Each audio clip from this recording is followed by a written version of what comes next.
Vocabolario alimentazione. Farinacei.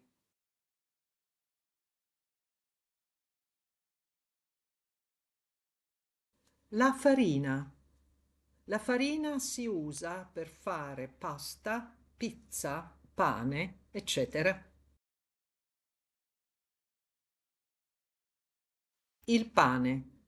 Il pane caldo e profumato.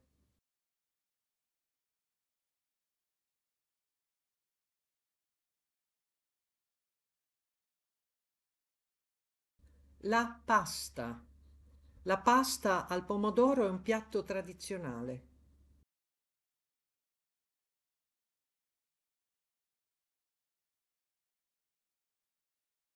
Il riso.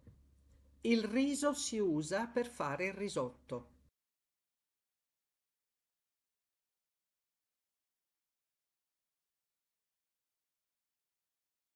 La polenta. La polenta si fa con farina di cereali, soprattutto mais.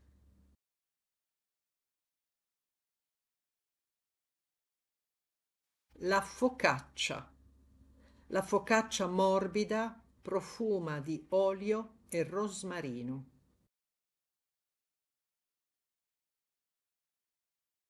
I crackers.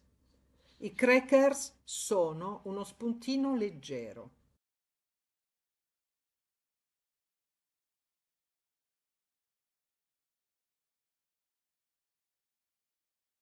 Le fette biscottate.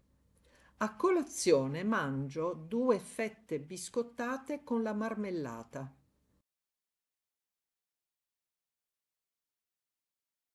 I grissini. I grissini sono croccanti.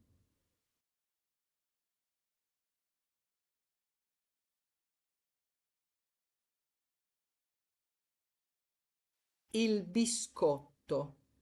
I biscotti si mangiano spesso a colazione.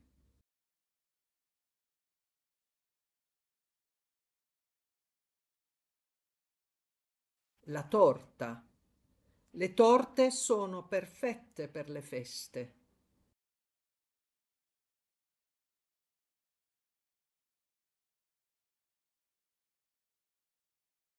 L'orzo. L'orzo si può mettere nella zuppa.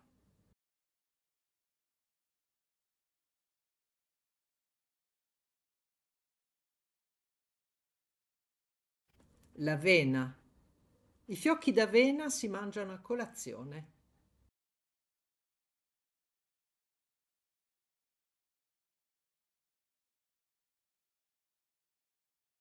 I cereali. I miei figli amano mangiare i cereali.